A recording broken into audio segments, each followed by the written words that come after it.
चिखल होती या उन्हाळ्याच्या जीवनाची मग उगल होती या वेगाळल्या भुईकडं बाप पाहून वाटतो भाडावरल्या कामाचा पाना नभाला फुटतो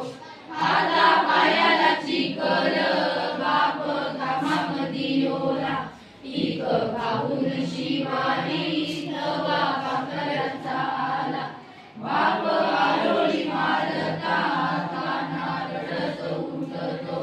झाडावरल्या कामाचा पाना नभाला फुटतो बाप रागात होऊन रोज पाटातून वाहतो मग कणसाचा